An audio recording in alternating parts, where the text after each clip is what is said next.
All right, what's up, guys? Welcome back to Two in the Zone. We record this every Monday, Wednesday, Friday. You have the one and only Dead Prez Picks and myself, Analytics Capper.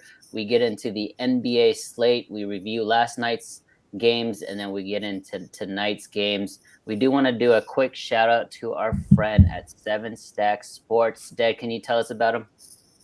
Yes, sir. Yeah. What's up, AC? So, Seven Stack Sportsbook, guys. Make sure you all follow at Seven Stack Sports. They will be sponsoring every episode for us this season. Outstanding 24/7 customer service. If you want to deposit, you can use anything with them. Way of taking money in and out. It's the best Twitter book in the business. So make sure you all take advantage of Seven Stack Sports. And like AC said, follow them on Twitter as well. What's up, AC? How you feeling about tonight's slate? Tonight is a full slate. It's the NBA, right? So Wednesday night is kind of their marquee night. But let's get into last night's games. There's only three games last night. I only had one play personally for VIP. It lost. The Nets got their asses kicked up and down the court all game long, especially that third quarter. The Warriors are actually the best third quarter team in the entire NBA. But they won 117 to 99 on the road. The Nets didn't even drop 100 points. The Warriors, number one in offense, number two in defense, or maybe I had that mixed up, but they look elite, Dead. Yeah, AC. I mean, you and I were both on the Nets last night, so not a fun game to watch for sure for us. But yeah, it's showing how elite this Warriors team is. You know, we've mentioned without Steph, without Clay, without Clay and Wiseman, how dominant they've still been. So definitely a scary sight. More concerned about the Nets than I am impressed with the Warriors. I mean, they have no support at all Yeah. outside of KD and Harden. And Harden seems like these rule Empty changes are stats, really. man. Empty stats. Yeah, I mean, it was a lot of isolation ball, Harden dribbling and then, creating by himself, but without getting these whistles, he's been struggling. Yeah, Yeah, I mean, I watched I the watched game the with game you, with you. Dead. If you can make sure the speakers go through your headphones. Um, So, Yeah, I think you're good. Yeah, I mean, I watched the game. Obviously, I had to play the Nets. You, me, and our buddy A's had to play as a collab play with Seven Stacks, and they kept it pretty close in the first half. Second half, third quarter, like I said, Kevin Durant went 0 and 8 from the field. Steph Curry got his fourth foul midway in the third quarter with a 13-point lead. By the time he came back into the game, the Warriors had a 22-point lead. So the fact that the Nets were outplayed without Curry on the floor is a big indictment on them. They have 5 losses this season. All 5 losses have been by more than 13 points. So when they lose, they get blown out. Yeah, they really lose. The other games, all right. The second game of the night was the Jazz. The Jazz kind of took it to your Sixers there. Finally, the Sixers kind of felt the injury plague there because they've been covering and they've been playing well recently without Joel and Thibault and guys like that. But I think yesterday, Jazz coming off a loss at home against the Heat was a good bounce back for them. And not only did they win and cover, but it was not close. yeah. I ended up back in Philly as well. That wasn't too fun. It was the size caught up to us in that game. They had no answer when Drummond came off the floor. They were trying to kind of run a small ball lineup, and I mean, Utah just absolutely dominated that game. So yeah, like you said, they finally did feel the injury bug there, and not an impressive performance by Philly. All right. Yeah, I didn't have a play on that. I honestly would have leaned Philly there with you as well because they've kind of been covering without their horse.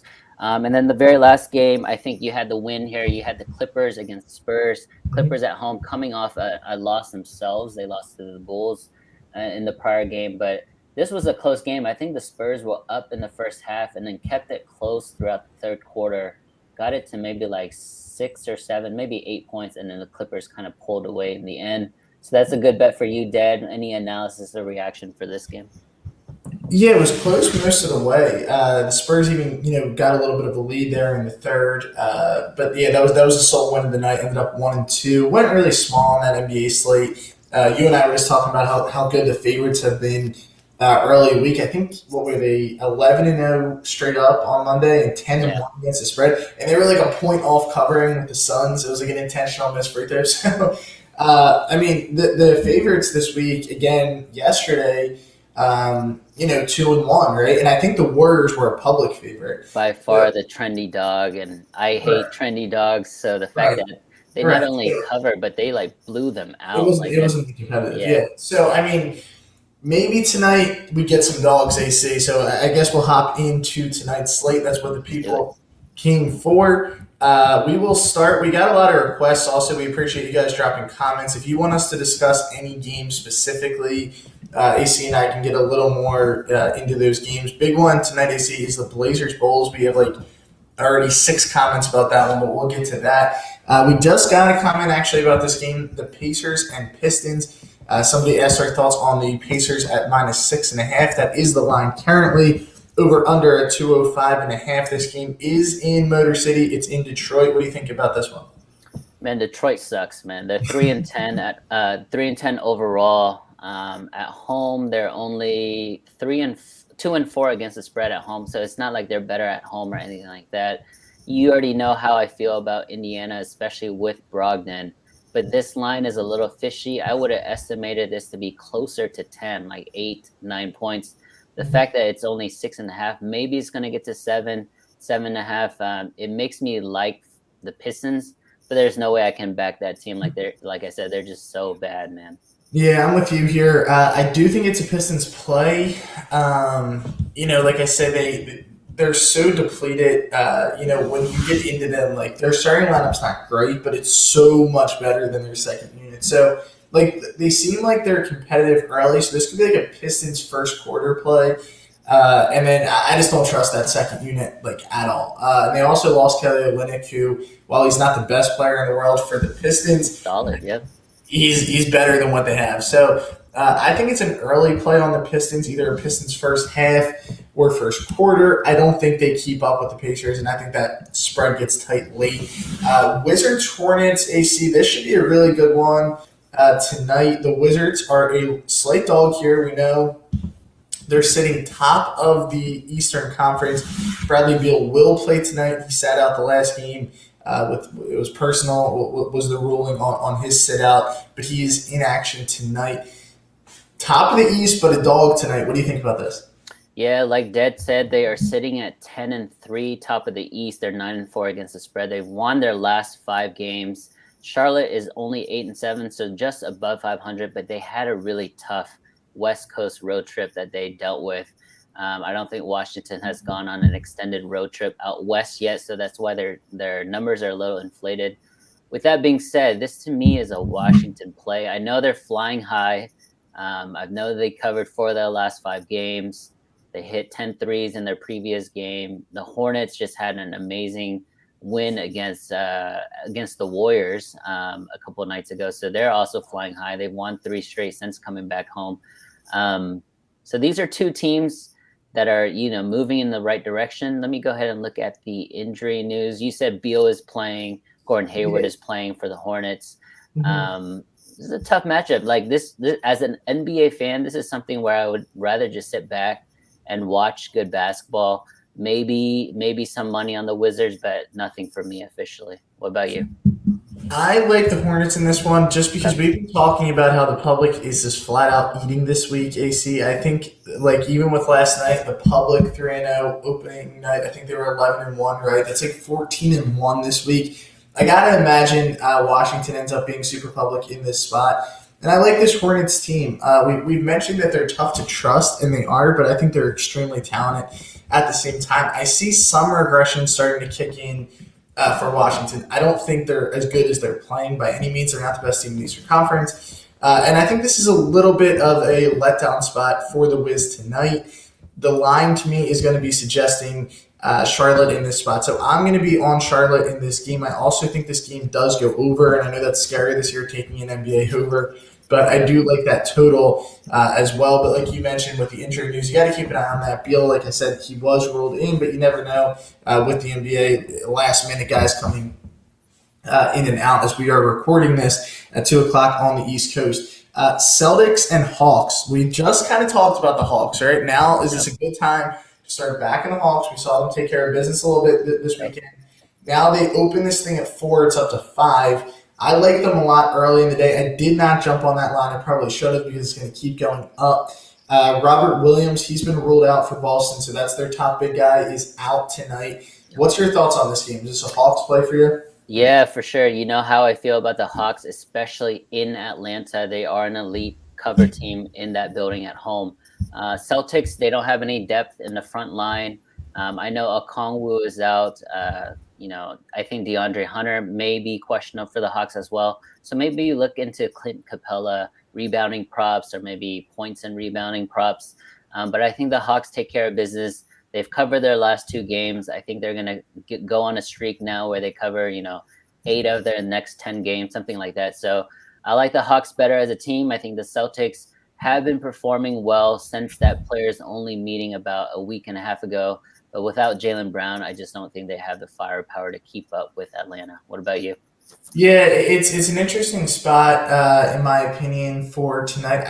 Laying 5 on a team who struggled this season at times could be a little scary, but I'm in alignment with you here. I think this is a Hawks play all the way. I think the Robert Williams news is big because you mentioned, Capella being their big man. That's going to kind of force their hand maybe to like Ennis Canner, guys off their bench who aren't as comfortable, being in the rotation this season. Mm-hmm. I think it's a good Hawks play tonight. I'm going to start backing the Hawks a lot more in these next 2 weeks. They had the toughest strength of schedule to start the season. So I am in alignment with you there, AC. I do think that this is a Hawks play.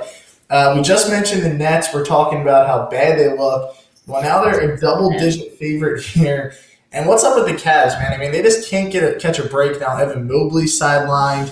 I mean, they're just – you feel for the team, right? They're playing well. They're a bunch of young guys working hard. Now, Sexton goes out. Mobley goes out. They had a quarter out of the beginning of the season. All these different guys have been in out of the lineup. Markkanen's been out. I believe Kevin Love is coming back. I don't know for sure. Kayla, Banana Republic model. But what does he even do? You know what I mean? Like at this point in his career. What do you think about this game? Do the Nets bounce back tonight, cover this 10-point spread? Yeah, I mean, I love Evan Mobley, obviously. He might be hurt. I don't know if he has hurt feelings or if his body's hurt because he just had an 0 for 11 game in his previous one. So he had a terrible game and then apparently was hurt. But with that being said, this is a bounce back spot for the Nets. But we've had the discussion multiple times throughout the year already. It's hard to back the Nets when they're favored by double digits, especially against a team that's as feisty as Cleveland. This to me is a Nets like bounce back spot, but I can't really back them. I can't put real money on them until they string a few games together. The value here has to be on Cleveland. That line opened at 10.5 and is actually becoming shorter. It's like 10, 9.5 in some books. So it is a Cleveland movement, but I don't know, Dad. I just can't back these Nets until maybe they show some life. Like they show some life defensively. Maybe Joe Harris is a big missing piece for them. He wasn't there last night because it's just so easy to scheme against Kevin Durant. You kind of saw it with the Warriors last night. They put a smallish type guy on him on ball, but then there's 2 people on the back end just waiting for him. So he has to hit 20 footers. And in the NBA in 2021, if you're shooting 20 footers, you're not doing it right. No, I'm with you here. This is a Nets team that is just they're tough to back at the moment. You mentioned the Joe Harris absence, and I think the Kyrie absence has showed up a lot more than some people thought because the Nets are so top heavy. Really with just those 3, and then you look at like the Nets bench last night. Their top player off the bench is DeAndre Bembry. Like they don't have anyone that can come off that bench. Well, Marcus Aldridge has been having a pretty decent season. His mid-range is like 90%. Like he's some crazy stat. But overall, this bench, they suck, right? And even their starters, like the surrounding starters with Harden and KD, Blake Griffin is a shell of what he was. Blake is washed, man. Yeah, last night in the first half, all they did was hunt Blake Griffin on the pick and roll, and he couldn't do anything. Like he stuck his hand out to try to guard a 3. And within one dribble, Steph Curry was around him. Like, I don't know what happened to Blake. He cannot move laterally. He kind of fell off quick, too. I mean, this is one of the guys who's one of the more athletic guys like, in the game right now. He's like like you said, he can't even play defense. And then like you have a guy like Brown, right? Good energy guy, but he's not like they don't have the scoring to help. They don't have the shooting. I guess the Yeah, best part. it's They not a don't have team. any type of shooting Yeah. out there. So my concern is pretty high on this Nets team. I think, including myself, without Kyrie, I was like, all right, well they're going to be okay. And I know their record's been decent. Like they're going to be up there, but playing it like a competitive team like Golden State, they have no shot if Kyrie Irving does not return. But this is a game I'm staying far, far away from. Lakers Bucks line just keeps going up. I don't know who's out. I'm assuming AD or Russ have to be out, right? If they're, I mean, 10 points on. I know the Bucks are, a decent team, but 10 points seems like quite a lot. Do you have any thoughts on this game today? Yeah, I think it's actually more reaction the other way. Chris Middleton is returning today, so that's more, more muscle or added punch for the Bucks. Um, but it's hard. I mean, it's the NBA. It's hard to back a team that is, double-digit favorites. But in this case, I think I would lean Milwaukee. The Lakers just don't have it. They especially do not have enough shooting to kind of keep up with a team like this on the road. Um, Anthony Davis is kind of feeling exactly what Kevin Durant is feeling. Like it's too hard to carry a team by yourself at this stage of his career. Yes, he's still, in his prime. Kevin Durant is 33, basically still in his prime, but at this point they shouldn't be needed to carry a team like that, right? They sign with the Lakers and they sign with the Nets to kind of have teammates that can help propel them up, and I think they're kind of feeling the heat there. Before we move on to the next game, Dead, let's go ahead and reset the room. We do want to say thank you to Seven Stack Sports here. Follow them on Twitter at Seven Stack Sports. They have amazing lines all season long. That's minus 105 in the NBA and minus 105 in the NFL as well.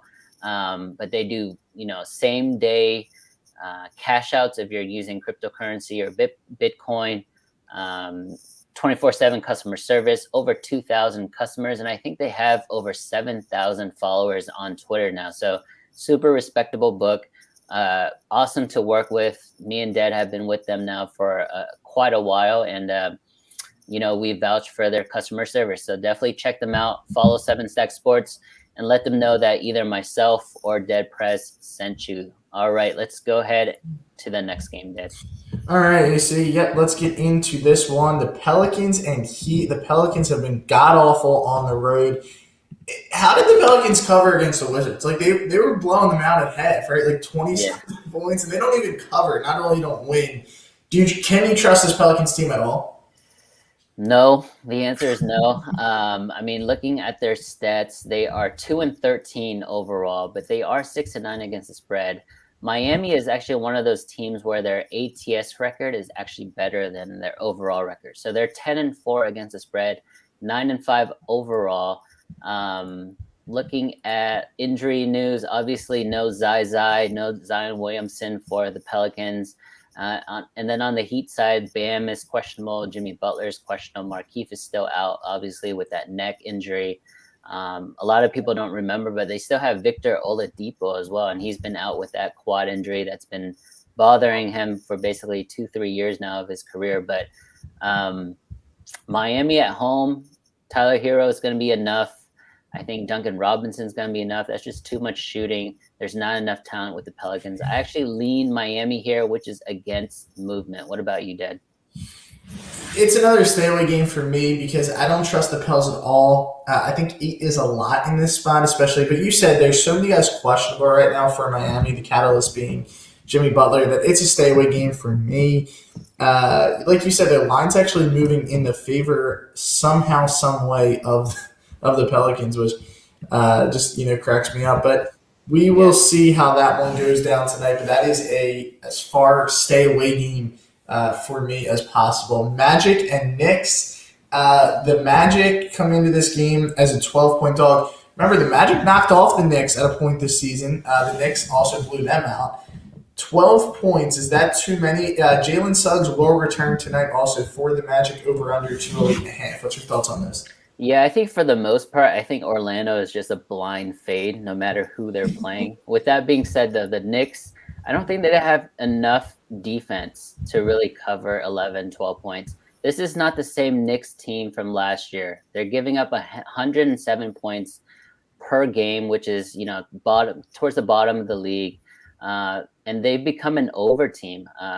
If you look at their offense and defense, they give up about 215 total, right? They score 108 and they give up about 117. So that's 215 total. That's high in the NBA in 2021. If you look at their last few games, they've gone under 4 straight times. So I do see regression towards the over tonight. So I kind of like the over in this game. I don't know if they can cover, but if it's an over, I think that means the Magic is going to cover. So that's my play there. Yeah, see, my thing here is because like you mentioned with the Knicks, how they've been playing, it's a tough spot. Like laying 12, I don't know because I think a lot of people still think of the Knicks as like a super defensive team. Yeah. But it's not. Yeah, like their offense has actually been, what's carrying them. So I think like last year's team was more kind of that grit, like defensive type of thing. So it was tough for them to cover that spread because the time of possessions and how possessions even out in the game. It's a game again. I'm staying away from a massive spread here. I would lean with the Knicks kind of just blowing them out in this spot. But it is another one that I am staying off of in this game tonight. All right, AC, it's time that our Oklahoma City Thunder are actually a favorite. They're minus 2.5. It's so weird. The line's actually going towards the Rockets, though. It was, I believe, 4.5. It opened or 4. It opened pretty high. Now it's down to 2.5. Do you even go near this game? It reminds me of the game that we bet with the Rockets and the who did they play? Pistons. Yeah, like this just reminds me of like you stay the hell away from it. What do you think? Yeah, I mean we love the Thunder only if they're like 9-point underdogs, right? The fact that they're 3-point favorites, I know the Rockets are terrible, but there's still some talent there. I'm a big Jalen Green fan. This is definitely a stay away. If I had to choose, gun to my head, it would actually be the Rockets to cover and win outright. I think it's one of those games where I think the novice bettor just sees that it's the Rockets and they're going to blindly select OKC on their website. But I think this is where the books kind of eat and kind of come back with the Rockets. So again, officially it's going to be a layaway or stay away. But gun to my head, it's actually the Rockets dead. I'm with you here. I think it is Rockets play, although I am not going anywhere near the Rockets as far as anything official. But I think you take a shot in this game. Like there's not a big talent difference here, so just take the plus money. If you're someone who has to bet every game. All right, now we're getting to a game that I actually have a pick on in this. But we'll start with you here, AC. The Kings and the T-Wolves. T-Wolves minus 2.5. Line has continued to jump up for Minnesota. Total at 226.5. What do you think here? It's your favorite team, man. It's Minnesota back at home. To me, my play here is the over. Most likely the first half over, because the thing with the T-Wolves is they don't know how to close, which means they're going to have a lot of empty possessions in the second half of the fourth quarter. So if I had to play here, it would be the first half over because I think it's just going to be run and shoot. There's going to be a lot of threes. So that's the only angle I see. What about you? I am on the T-Wolves tonight, AC, so There you go. No, this is going to go for me. A lot of praying and cursing during this game, but I'm going to be going with Minnesota here. I grabbed them on the money line at minus 120. That has since obviously jumped up. It's like 140, 145 now. I still think that's a decent line for them, or just take them on the spread. But like you said, AC, they have like a weird thing at the end of the games where they just play everything close. So Just them on a spread gives me a little bit of anxiety because, if I bet them 2.5, they'll win by 1 or 2. So I'm just taking them outright to win this game. I do think it's a good bounce back spot for them because they've played tough. Like, they played the Suns tough, right, at home. But it's just a game where I think it's a good get me right spot against the Kings. I don't know if the Kings will have the size to compete with Cat inside. I know Rashawn Holmes is a solid center, but when you look at their depth with their big man, they're not a big team. And Holmes is also a guy very prone to early foul trouble. So if they could get him into some foul trouble, it's going to be a long night for the Kings tonight. So I do love the T-Wolves in this spot. Next, the other game we'll get into here, your Dallas Mavericks and the Phoenix Suns. Luka out, correct, for a little bit of time. I think I saw that today. I'm looking how long. Bottom line is he's not playing this game.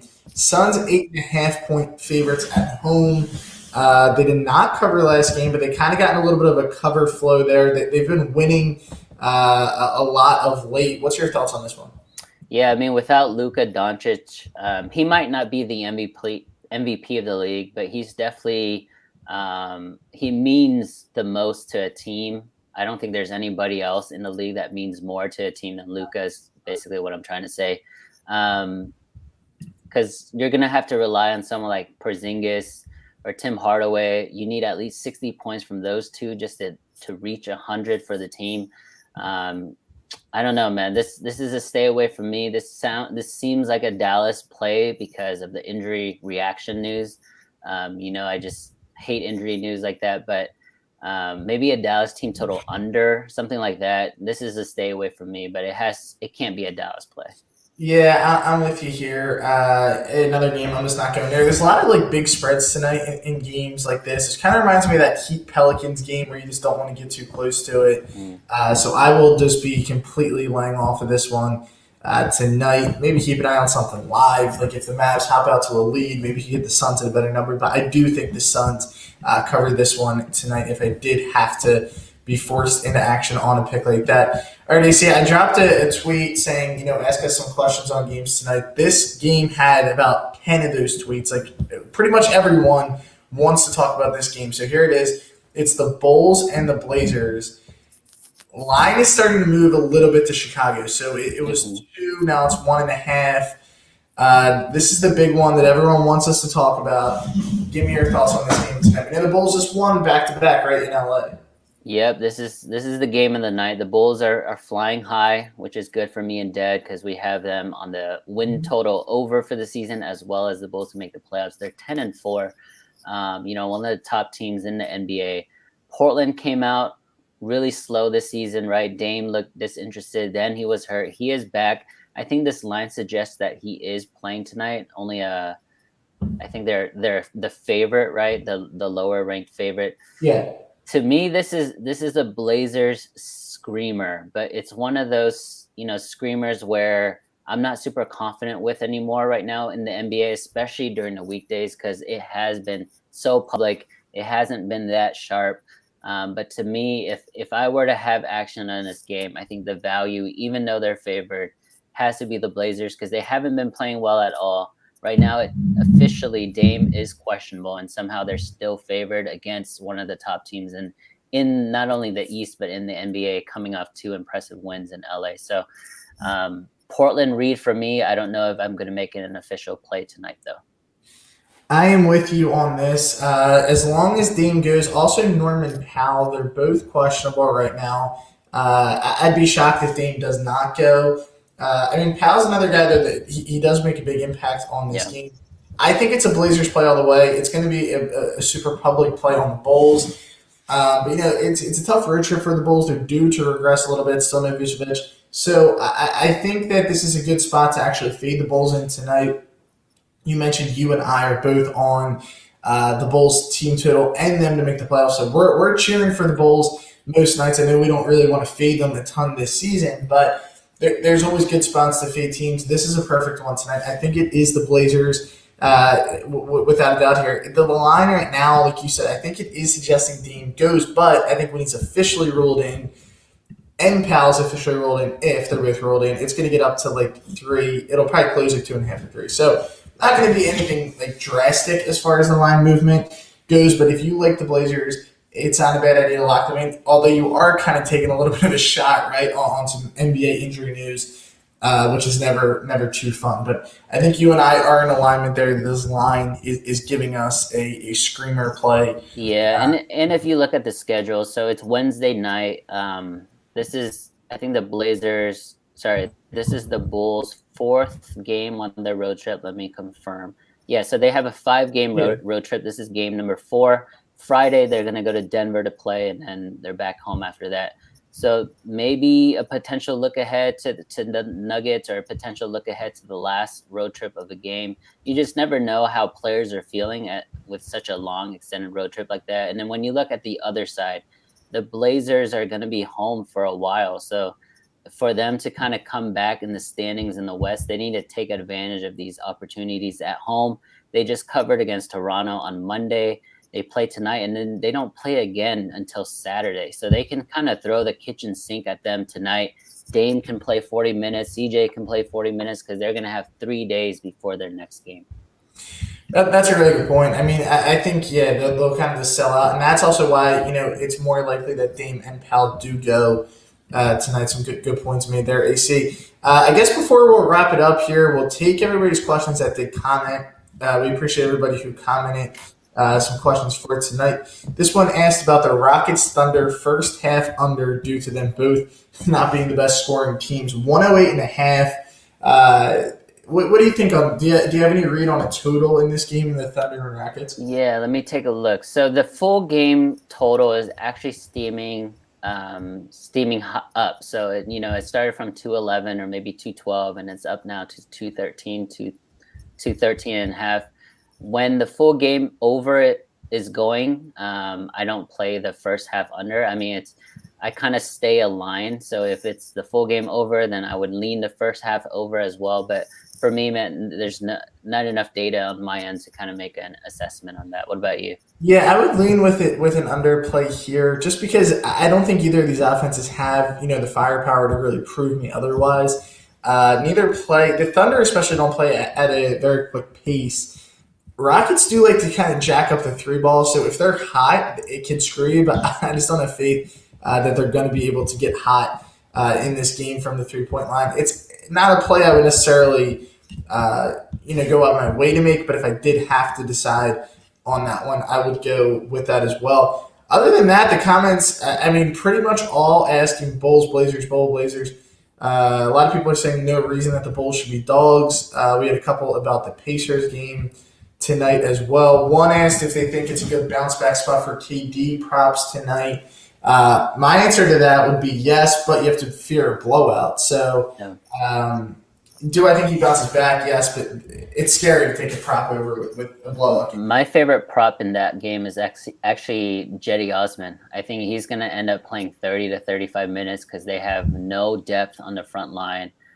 So they're going to need a bigger body just to stay in front of KD, and I think he's going to have a lot of opportunity on the offensive side as well. So he's definitely going to have enough shots and enough touches of the ball. I think look into Cedi Osman because there's no Jared Allen, there's no Evan Mobley, there's no Markkanen. This is Kevin Love's first game back in a while. There's still no Colin Sexton, so someone has to take a lot of the shots. Ricky Rubio can't continue to drop 30 every single game, so give me Osman actually to kind of. I don't even know what his props total are. I'm sure you have it in front of you, Dad, but I think he's going to have kind of like an outlier game tonight. Yeah, I'll double check them for you now, but I think that it's like getting back to that KD, and we always talk about this with props, AC. Like if you're going to bet an over prop in a blowout spot, you're kind of fighting risk, yeah. So I mean, my answer to that question would be: do I think he bounces back? Yes, but this is something I would bet no. But he'll bounce back too well, is what you're saying. Exactly. Yeah. Like he might go too crazy. I actually don't see any props yet for that game, so I don't even know KD's team total. We'll have to check that out as with the props. But that is and the only other question we had was Pacers. I think you and I both said that we actually lean the other way, right? Did you lean with the Pistons, or was that a stay away spot for you? It's stay away, but if I had to bet, it would actually be a Detroit play tonight. Detroit play, yeah. Someone else asked if we know the over-under exact stats this year. I just know unders hit at a superior rate. Someone said I think they're 140 and 10. Obviously, they're not that good, but it seems like it betting unders this season. But for everybody, anyone who just joined in as well, because I know so many people asked about that Blazers play, AC and I both think it is a Blazers screamer in this game, but stay posted with Dame and Norman Powell injury news, because I think no Powell, it still would be a play for me. No Dame, I'm not going near it, despite his woes this season.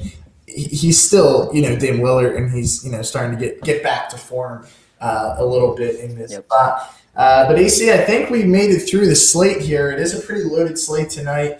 We also got to the questions. Do we have anything else that you wanted to add on here with any games tonight? No, man, I think we're good to go. Obviously, it's been very, very low volume for me. I went 0-1 last night, 1-1 the night before, so I'm going to continue to stick with that. Maybe one or two plays only in the NBA. Maybe a couple more props tonight than usual, just because I do see some angles there, like Capella, like Osman, something like that. But no, nothing from me. Alrighty, and we just want to thank everyone again for hopping on the live stream and the questions, guys. We love interacting with you guys. So if you ever have any questions before the episodes, please make sure you drop so AC and I can get to those exact questions for the game. We want to thank our friends at Seven Stacks once again for sponsoring this episode. Make sure y'all follow them on Twitter at Seven Stacks Sports. Big odds boost, I think, coming up tonight, so keep an eye for that. AC and I will both get that out to you guys. If you need any help getting set up with Seven Stack Sports, reach out to myself or AC, and we will set you up. But we just want to thank them for sponsoring us, not only today, but all episodes. AC, I think that's it, right? Yeah, that's it. Catch us back on Friday. We do this every Monday, Wednesday, Friday. Thank you, guys. See you guys.